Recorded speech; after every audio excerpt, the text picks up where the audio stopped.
All right, welcome back. Our next panel is called Masterclass, a winning playbook for litigating against the SEC. So this completes the three-part masterclass. We had the investigation, we had the how not to get sued, and now I guess you've been sued, how to put the winning playbook together. So let me quickly introduce our panel, starting with Olivia Choe from the SEC. She's Chief Litigation Counsel at the agency. Before joining the SEC, Olivia was a federal prosecutor in the Southern District of Florida. Welcome, Olivia. Thank you for joining us. Sarah Heaton Concannon, partner at Quinn, Emanuel, where she serves as co-chair of the firm's enforcement defense practice. And Sarah recently served as senior trial counsel at the SEC, where she was undefeated in dispositive motions at trial and on appeal. Sarah, welcome. Pleased to welcome Claudius Modesti, a partner at Akin Gump in Washington, D.C. Claudius has a wide array of government and public service experience, having served as an SEC enforcement attorney, a federal prosecutor in the Eastern District of Virginia, and of course, the first ever director of the Division of Enforcement at the PCAOB. Welcome, Claudius. Also very pleased to welcome back Matt Solomon, a partner at Cleary in D.C. Matt joined that firm after serving for 15 years as a white-collar prosecutor and unit chief with the DOJ, and also as a senior enforcement official with the SEC, most recently as the SEC's chief litigation counsel. Finally, pleased to welcome our moderator, Terence Healy. He's a partner at Hughes, Hubbard, and Reed, where he's chair of the Securities Enforcement Practice and co-chair of the Private Funds Practice. Previously, Terence was Senior Assistant Chief Litigation Counsel for the Division of Enforcement. Terence, let me turn it over to you. Great, thanks, Bruce. So there's a lot of discussion at conferences like this about how to conduct investigations, how to interact with the staff, the Wells process, and all those things about you do not to get charged. So this is not this panel. This is, we've been charged and we're going to fight. So this is for people who didn't take the master class on how not to get charged. And looking at a case from a completely different perspective. So we're going to talk today about when we have a case we're litigating against the SEC, and what do we do in terms of tactics, approaches, how do we do things differently, how do we evaluate cases, and how do we put the client in the best position to win the case or get the best outcome. But before we start talking about all the ways to beat Olivia's army of trial attorneys across the country, I thought it'd be helpful if maybe, Olivia, we can start with just getting an overview of the litigation program at the SEC for benefit of many in the audience who don't have as much experience. Describe for us, how the function works, what your job role is as Chief Litigation Counsel, how the trial unit is structured, and how the various, litigation functions, not just out of DC and New York, but also from the various regional offices work. Sure. So we have a nationwide trial program. We have several dozen trial attorneys within the Division of Enforcement. Our trial attorneys are actually divided into two broader groups. The core group is who many of you interact with. Our core attorneys, several dozen, litigate cases from filing through remedies, including trials. We have a smaller group of more specialized attorneys who deal with matters that are in the collections phase, once we have been awarded a monetary remedy, deal with distributions to harmed investors, deal with matters involving bankruptcy issues for entities who may be in bankruptcy in the investigative stage or in litigation, as well as receiverships when they are a part of our litigation and appointed by the court. Our core attorneys and our more specialized attorneys are spread across all of our offices. Obviously, the largest group is in the home office, but we do have trial attorneys even in our small offices. All of our attorneys really do litigate nationwide. We bring cases in district courts across the country. I think technically each of our regional offices has a certain area that they cover. But we have trial attorneys in LA who are litigating a case in the Northern District of Texas. We have trial attorneys in Fort Worth who have a case pending in the Southern District of New York. We've had trial attorneys in the DC office litigate cases in Arkansas. So it's really a nationwide program. Our core trial attorneys are largely generalists. Of course, as all of you know, you become a specialist on any case you're on, but we are, for the most part, generalists. As my colleague Dave Hirsch mentioned earlier today, we are, with the expansion of the crypto asset and cyber unit, dedicating a certain number of trial attorney positions to those types of matters, which, as he pointed out, and I think makes a lot of sense, given the technical complexity and novelty. I'm going to stop myself and give my disclaimer here. All of my remarks today are, of course, reflect my views and do not necessarily reflect those of the commission, the commissioners, or other commission staff. Obviously, I am relatively new in this role, so that didn't automatically come out of my mouth as soon as I got up here. But that's kind of the overall structure, and our trial attorneys, as you all know, get involved at various points in the investigation and to varying extents. So I think the defense bar and the people in this room maybe have noticed in the current administration at the SEC is it's really been firm in its settlement positions, and more cases are going to litigation. We can see the numbers. There's been a number of trials in recent years. How did the last fiscal year stack up in terms of your trial record? The last fiscal year 2022, was very active as far as trials. I think partly that was a lot of courts becoming more active in their dockets. We had 15 trials. They were all in district court, 14 of them jury trials, one of them was a bench trial. We did quite well in the trials overall, consistent with, in general, our record over the last several years. But out of the 15 trials, we got 13 favorable verdicts. The stats get a little funky because one of those verdicts was vacated shortly after trial because the court had not polled the jury at the request of the defense.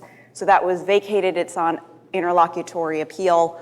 So you can count it as 13 out of 15 or 12 out of 14, but overall, quite a successful year. So 13 and 2. Correct. Okay. I think that's fair. Well, and can I dig into that stat a little bit? So one of the things I've been curious about is some of the press releases on the trial victories that suggest, reading between the lines, that a case may have gone to trial as a scienter-based fraud and ultimately had a jury verdict on negligence-based fraud.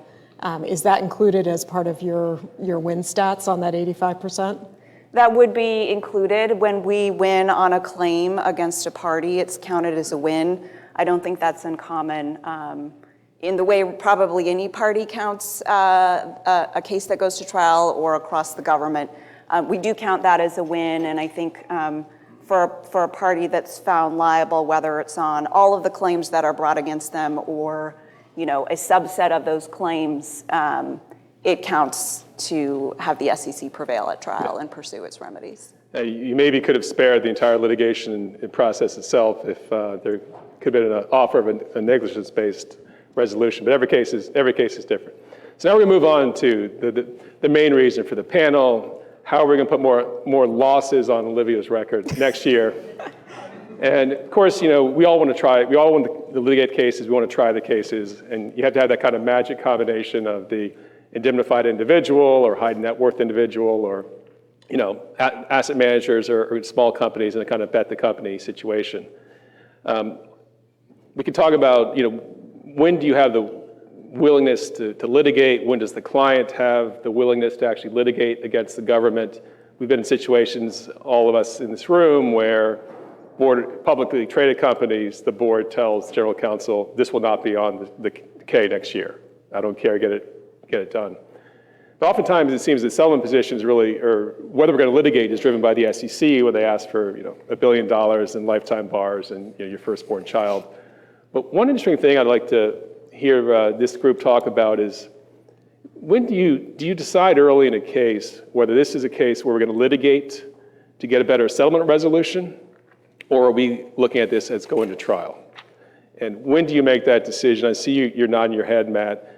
Do you evaluate early in a case about what the end game is going to be, whether we're going to be in a courtroom, or look for some earlier off-ramp? Yeah, I mean, look, it depends, as you said, on the client, obviously. If you're representing a global financial institution, it's not that they can't fight. Some have. They won't, right? Some have, but it's going to be very few and far between. So you certainly want to build up your arguments as best you can on litigation risk and hope those get heard. And you want to plan for the possibility that a case could litigate, because I think there are some registrants who have proven themselves willing to litigate and may be willing to litigate under the right circumstances. But if you have an individual, or you have, as you said, a private company, or a company, like an AT&T, for example, that's fighting in the Reg FD case, or Rio Tinto that's fighting the SEC, or Vale. My firm is representing Vale, and we're fighting in that case too. If you have a client that temperamentally can withstand, you think, a war complaint, you got to think about what's that complaint going to say, what's the worst it could say, and could this company withstand that? If you get a sense that's a possibility, I think you do begin preparing early in the investigative process for that, always with a mind towards cooperating, always with a mind towards trying to achieve a reasonable settlement.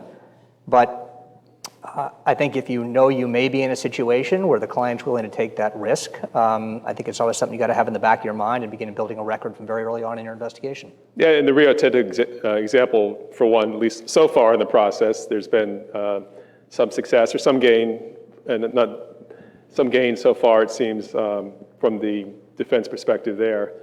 When we evaluate whether a case is one that we're going to be able to resolve or go to trial, we've had the experience where early in the investigation phase, even early in the investigation phase, suddenly trial attorneys are involved, actively involved in the investigation, taking testimony.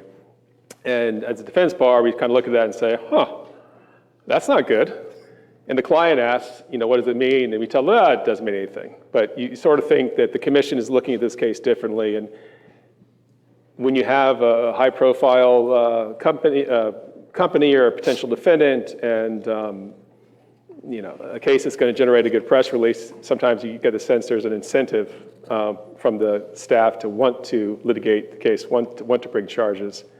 So maybe I'll ask you, Sarah, from your time on the staff, since what does it mean when we see trial attorneys involved early in the investigation phase at all, but really early in the investigation phase? And how concerned should we be? So I'm not going to say it depends on the facts and circumstances, because I feel like that should be a drinking game for this today. But I will say it depends, so I'll give you the lawyer answer. And of course, speaking through the lens of my personal experience. But I feel like there are really three different reasons why you might see trial counsel appear in a case early. And that means in explaining to your client, what do I read from this? There are three potentially very different answers to that question.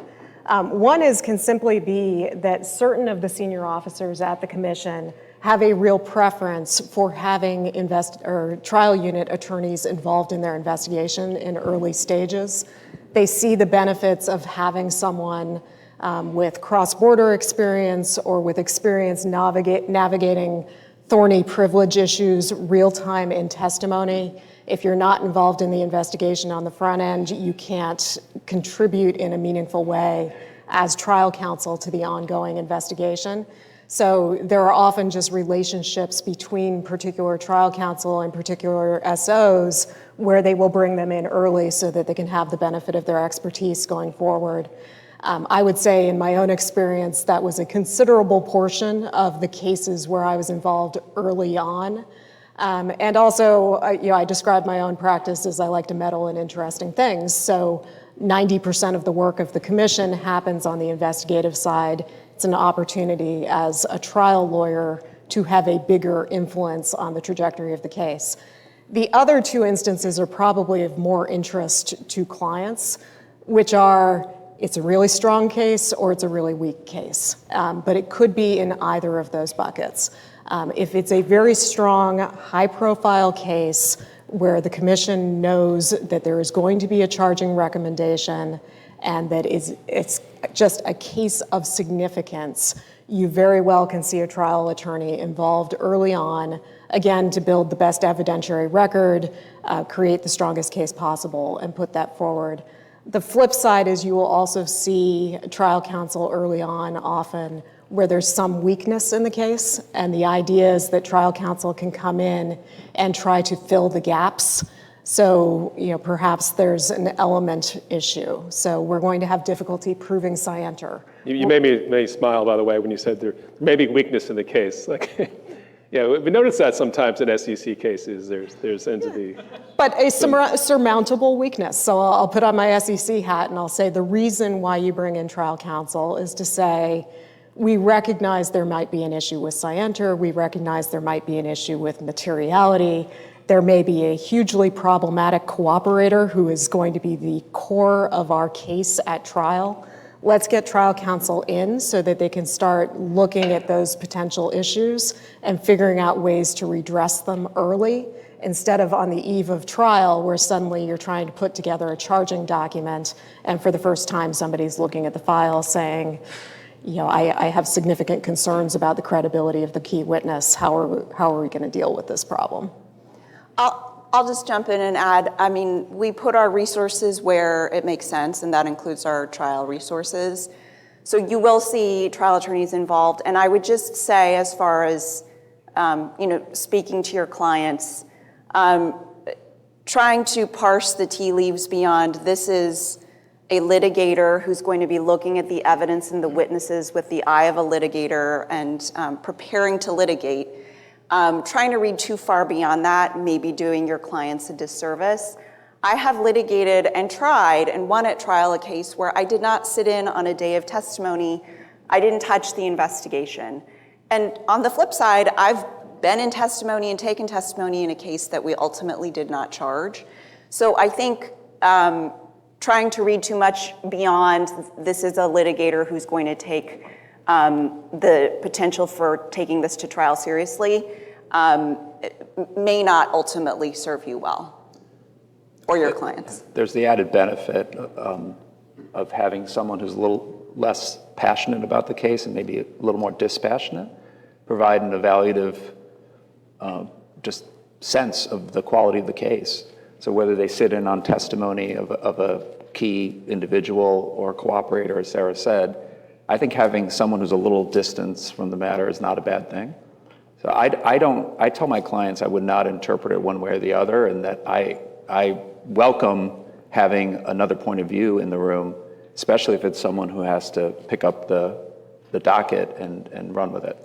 Yeah, I guess it really comes down to who the trial attorneys are, too. We all know most of the people in those functions, and some people are real bulldogs, and they are hammers who go around the world seeing nails, and some are take a slightly different approach. Now, Matt, you were chief litigation counsel, of course. Many cases came across your desk. I'm going to ask this question to you rather than Olivia, just because you're among friends now, and you can kind of speak with more candor. What effect, if any, when you evaluate a case, when you're part of the discussion about settlement position, charging decisions, 10B or bust, or would maybe only be willing to settle to, say, negligence-based findings? Is it when you see that the potential defendant, has real trial counsel, not just litigators, but people who are ready, willing, and able to try the case, they want to get to a jury? Does that affect, when you were at the SEC, did that affect the discussions at all? I think on the margins it does, absolutely, because it's a calculus that you have to make. When you're running the unit, or if you're a supervisor, or really if you're a line attorney in the unit, you ought to be thinking this way. There's limited resources. You only have so many complaints you can file now only in federal court, because APs are no longer available, basically. So it's a big deal to bring a litigated case, and it takes resources, and to do it right against sophisticated counsel, you're going to really have to have your A game, and I think the SEC has that capability now, for sure, and it brings its A game, but it has to be judicious. So certainly when I was chief litigation counsel, I think the same was true for my predecessor, and it's probably true for Olivia. It can have an impact. And the impact isn't just, I don't want to go to trial against this person. The impact is, this is a worthy adversary. They know how to marshal the arguments. They're going to file a motion to dismiss that may have some chance of success. And if we get into discovery, we're going to have a dogfight in our hands, and it's going to be a significant resource drain. It's one of many variables that I would absolutely think about. And I can, as I think back over my experience as chief litigation counsel, I was thinking about this morning. One of your partners, I think, Bill McGuire, I remember, and George Canellis was in the room for this. He came in and did a presentation. It was a 102E case. A charming Irish accent. This guy knew the facts absolutely cold. very matter of fact, not pounding the table, and explain to us in a very dispassionate way what he was going to do to us in the litigation, who his witnesses were. With that warm smile that you guy could have been a movie star. I've never interacted with him since, Yeah. but I recall that. I don't know whether George recalls this meeting. Maybe we'll talk about it after this. But that kind of presentation from a lawyer who has just absorbed all of the facts, has thought through the arguments, has thought through how we would have to try the case, how he would try the case, or she would try the case, and can explain that, again, not pounding the table, but just, this is what's coming. This is what we're going to do. We can do this, but we shouldn't have to do this because it's a civil matter, and one of us is miscalculating if this goes on to a complaint and trial. We think you are, and here's why. That has an impact, I think. What has less of an impact, obviously, is the browbeating and the threats, and Right. we're going to kick your butt. Obviously, nobody's going to pay attention to that, no matter who the other side is. Well, I like your answer in all seriousness, because for marketing, I always tell clients, if you hire us, it will really get us to better position, because they're not going to want to try the case. The good thing, we didn't really prepare this presentation, as you probably maybe are discovering, other than kind of throwing out general topics. So I'm learning the answers at the same time. So we're in litigation. This is a case where it's going to go to trial. We can know it's that kind of case. So the playbook for Am Law 100 firms is typically boil the ocean and file every motion and discovery and motion to dismiss. Let's say, Claudius, do you ever give thought? I do in certain cases to let's do the opposite. Let's push the throttle forward. Let's get the earliest trial that we can. Hold them to their proof. We know the staff does not have a strong case. I think the answer is to steal Sarah's playbook. It depends. If you've been counsel during the investigative phase and you've had the opportunities to get the benefit of what the staff has uncovered in their investigative process, maybe you've had robust reverse proffers, you've narrowed down the issues in terms of what you have to try successfully to win, and you have things like your experts lined up. You think you have a pretty good handle about the witnesses you're going to present, what they're going to say, and a pretty good handle of what the government's going to present, just as importantly. And you have a sense of the credibility of those witnesses, that the discovery process you're not going to be all that dependent on because of some of the preliminary work you've done, then yeah, you could press ahead. And if you're in the AP world, you're not going to have much of a choice anyways. I know they could set a very tight hearing schedule, and you'll have to live with that in terms of getting your discovery prepared, your audit, if it's an audit case, or evaluation expert prepared. And so there's opportunity for that, and I'm not always sure that the staff, as much as they want to say they're ready, they're really ready in the true sense. But there's a lot of risk involved in that. And one of the things you have to think about is if there's case law that's bubbling up through the federal courts that may be favorable to you, you don't want that case law to be missed in your process, and you want to apply that case law. I remember we filed a 2E back in the days when it was a 2E, not 102E, when I was on the staff, and Central Bank of Denver came down. And I'm pretty convinced that opposing counsel delayed their negotiations and delayed actually saying that they were going to litigate with us because they knew that case was coming down. And it certainly affected the strength of our overall case. So I think there's things you have to keep in balance when you're thinking about whether to put the government to its proof sooner rather than later. Right, oftentimes you have circumstances where the trial counsel don't know any more about the case than defense counsel because they're new to it as well. I generally think that moving your case aggressively as defense counsel is advantageous because of the resource concerns on the SEC side, but I wouldn't leave anything on the table. I think you should move to dismiss. You should do full discovery. You should take discovery of witnesses that the SEC may not have taken testimony from. Think broadly about the evidentiary record. Force the SEC to produce documents that are not exclusively located in the investigative file so that the discovery burdens run both directions. Do a robust summary judgment motion and then full motions in limine, then to trial. I wouldn't want to leave any of that on the table, but I do think there can be significant advantages to essentially putting the staff back on their skis by moving that very, very quickly. which, you know, certain judges are more than happy to give you an 8-month trial date. And you get through those phases fast, and then you get to trying the case in front of a jury. I'll just respond as far as boil the ocean versus, you know, push things.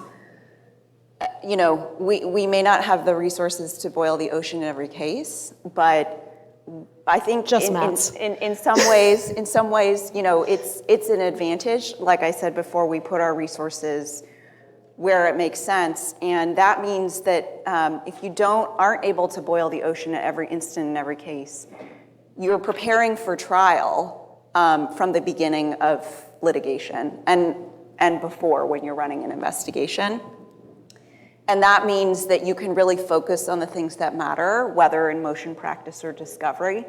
You know, the other side may be trying to boil the ocean, but it can be an advantage to stay focused on what you're going to need to prove and making sure you can get there in the most efficient way. So, you know, we are armed with an investigation when we file. I think our trial counsel are generally up to speed by that time, if not well before, and we then litigate with an eye to being ready to actually try the case. That is what our trial attorneys want to do. Yeah, I'll make the observation that my experience in the government, when a case gets bigger because the opposing parties is doing more and they're requiring more, and there's more motions, and it creates the effect of then just drawing more government resources into that. And oftentimes you end up getting the better lawyers from the government side are then put on the case because they realize this is a case that is maybe going to have more of a life to it.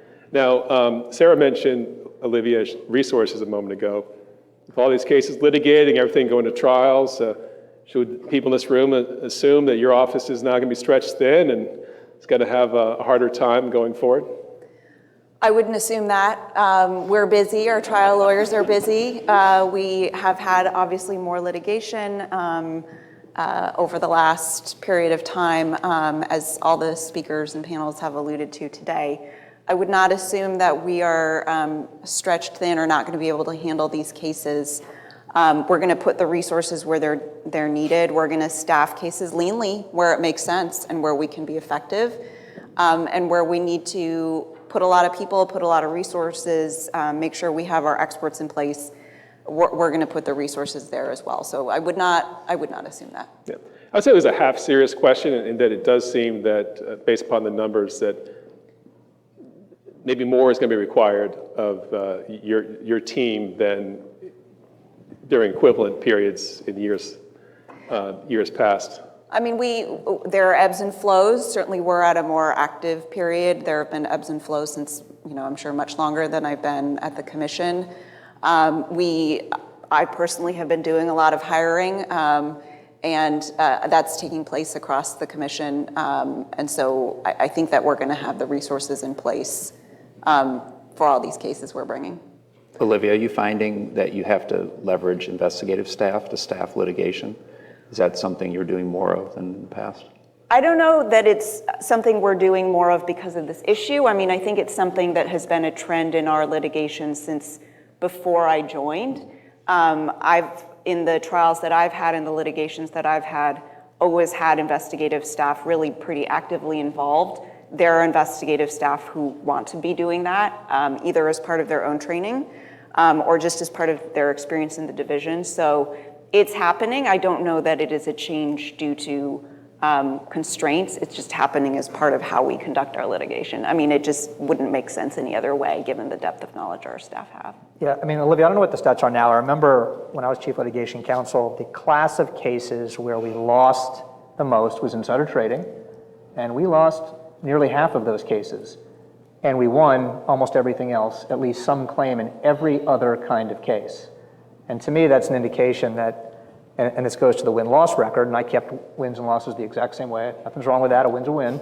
But when it's insider trading, it's fraud or it's not fraud, unless it's a tender offer, in which case you got negligence, but it's fraud or it's not fraud. That's a good place to be for a defense lawyer in a civil case, because you're essentially having to embrace a criminal standard if you're the SEC, you know, intentionality, recklessness, okay?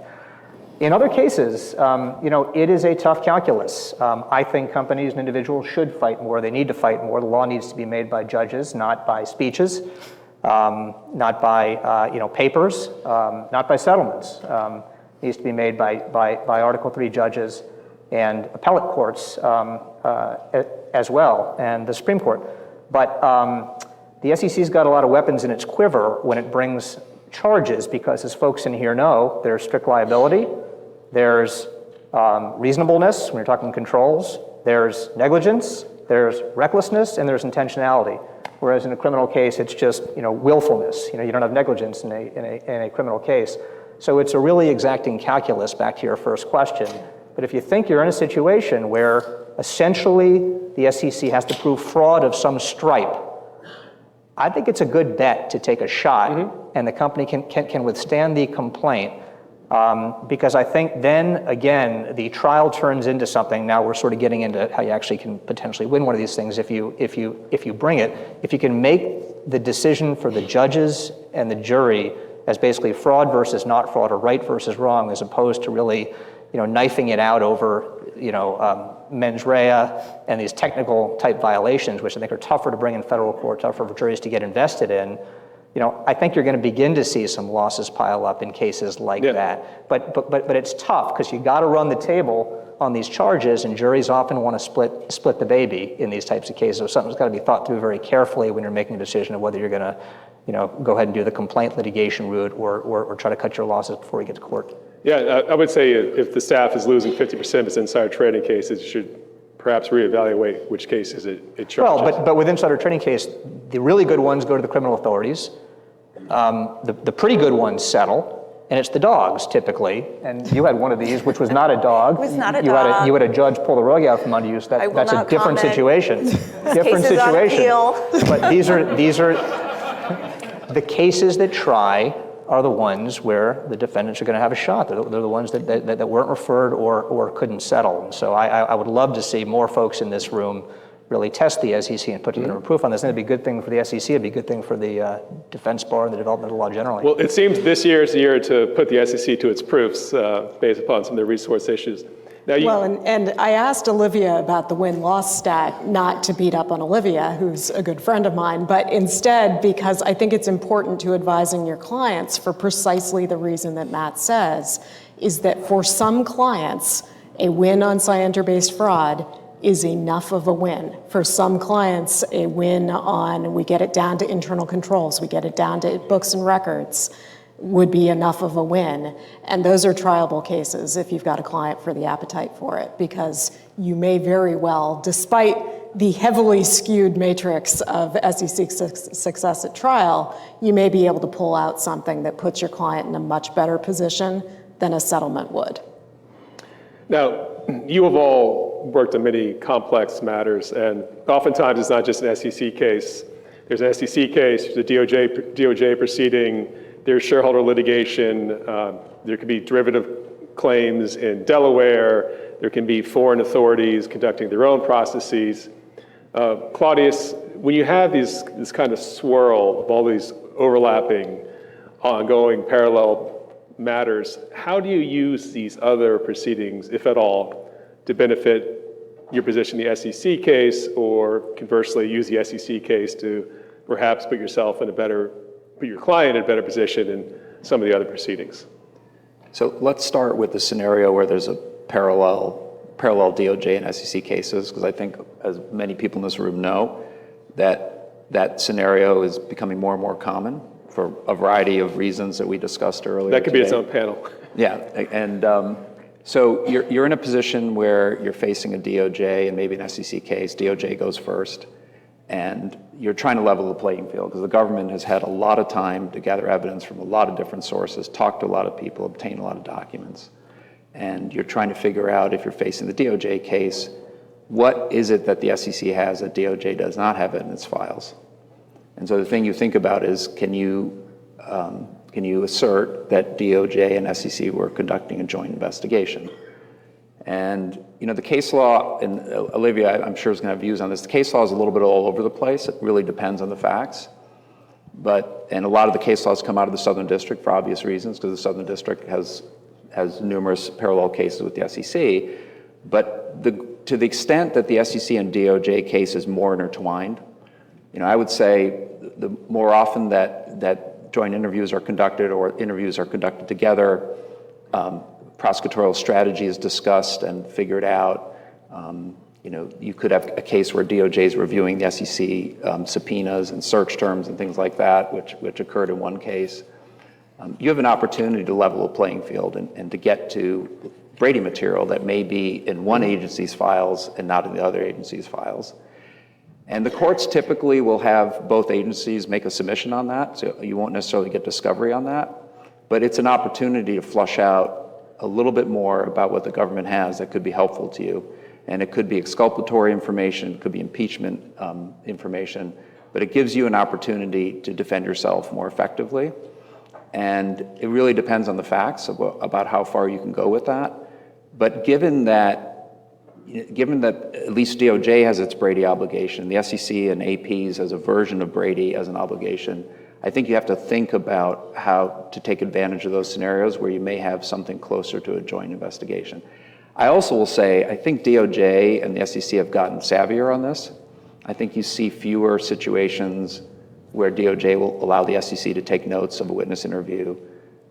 They won't get 302s, the SEC won't. They maybe will get to review them, maybe take some summary notes of them. Well, they'll use portals where they'll show the or they'll show as if them. that makes a difference. But the idea is that the SEC is not leaving a documentary trail about, and doesn't have the documents themselves, which I think gives them a little bit of an advantage in terms of prevailing on some of these claims of a joint investigation. But you have other situations where strategy is being closely coordinated. It's not just issuing simultaneous press releases and cases, but there's much closer coordination, and then it really depends on how far the court's going to let you go in terms of running that down. Yeah, I mean, obviously the SEC or other agencies can be considered part of the prosecution team within the discovery obligations of the Justice Department under the criminal standards, and I seem to be giving a lot of commentary on the side. I think the courts need to catch up with the reality on the ground and take a sharper look at when the SEC's involvement is so extensive that it really does trigger Brady obligations over the SEC's files as well. I'll just echo that the case law is mixed, and that all of our investigations are, of course, parallel. I'll just say that. But no, the case law is mixed, and just recently in the Southern District within the last year, I think Judge Cote looked at a number of factors. It ends up being facts and circumstances. But the fact that some activities are conducted together, like interviews, does not mean, and generally has not meant, that the court is automatically going to find a joint investigation. And by the way, I mean, if civil discovery is not stayed and you've got, 2 litigations going on, you're going to get fulsome discovery of the SEC's files in the civil case through your document requests. So you might be convicted by the time you get that discovery. if you're not stayed, right. Yes, there's that issue. The law of stays, which many of us argue many times, seems to be the government gets what it wants under the controlling circumstances of the case. There are situations where we have not been stayed. We're acutely aware of those, and I think there are pros and cons for both sides when there's not a stay. I was going to say put an asterisk next to cases before Judge Rakoff on the stay. So Claudius, one of the central kind of defenses in a lot of cases is reliance on professionals. Something we're all very familiar with. If you have a case where you think there really is a strong reliance-based defense, how do you develop that throughout the whole process?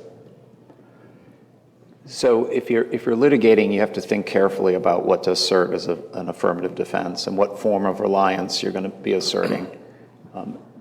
In most cases, I think the SEC is going to have a pretty good idea by the time they initiate litigation as to what types of reliance arguments you're going to have. You probably fronted some of those questions on reliance and positions on reliance during the Wells process. And it won't be a secret in that sense. And I think aside from having to put something in your answer to preserve arguments, I think the question is how much discovery do you actually have to use to develop that? Are there friendly third parties, people who work for the same company, for example, that you relied upon, outside consultants, outside lawyers, in-house lawyers, where you don't need to flush that out in the discovery process, but you can certainly put your arguments together in preparation for trial. So I think there are opportunities there. I think the other thing to think about is there are variants on the theme of reliance on, for example, counsel.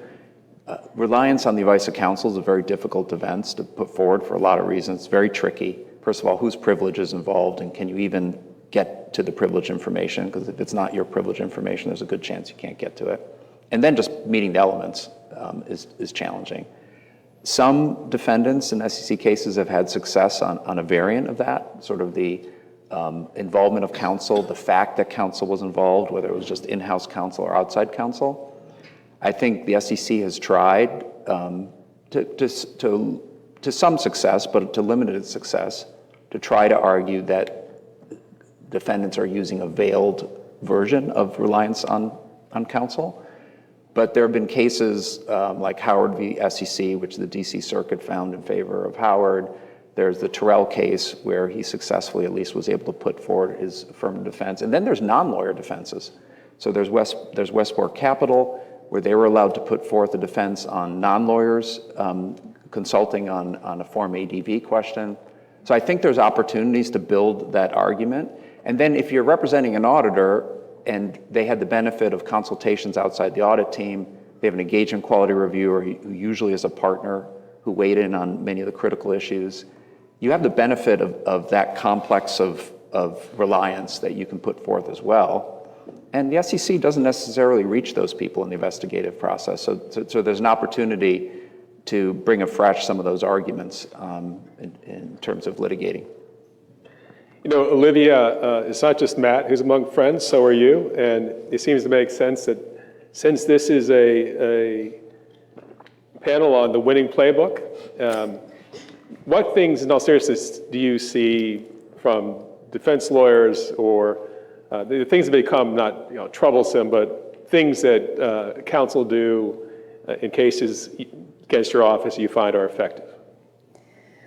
So I would say in the courtroom, whether it's before a judge or ultimately a jury, it's the same thing that matters the most, I think, for our success, which is having a compelling story about why something matters, why the case matters, why someone did something, and why the fact finder is sitting there. You know, we focus, and in our litigations, I like to think we have a compelling story to tell on all of those things. But on the flip side, when you in the defense bar and before charging can tell a compelling story that is backed up by facts, that raises a question about why would somebody do this? You know, what was in it for them? Or why does this matter? I think those things can be effective ultimately if something goes to trial. Yeah, I always thought in a fraud case, if you can show the fact finder, show the judge or jury that he's a good guy, there's no self-interest, there's no self-dealing, it goes a long way. So Matt, you know, you were in the same seat Olivia is now. We're getting in 60 seconds or less. What kind of things did you find that you thought were...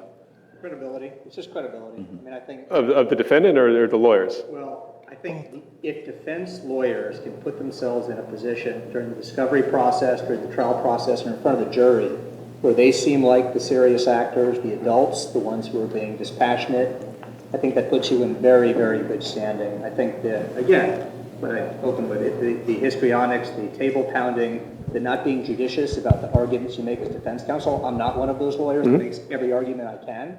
I just won't do it. I agree. Yeah. But a lot of lawyers, I think, do that and fall into that trap, and the SEC is going to have a little bit of a thumb on the scale. The SEC will have a little bit of a thumb on the scale in any event as a government entity, whether we like it or not. So I think it's paramount for defense counsel, and obviously the defendant's going to be testifying in a civil case, credibility, and coming across as somebody who is unafraid to tell their side of events and speak with conviction. That's your best shot in one of these cases. Right. So it sort of goes back to that boil the ocean approach can have negative effects on the credibility and the success of the final outcome. Bruce? Yeah, thank you. Terrific.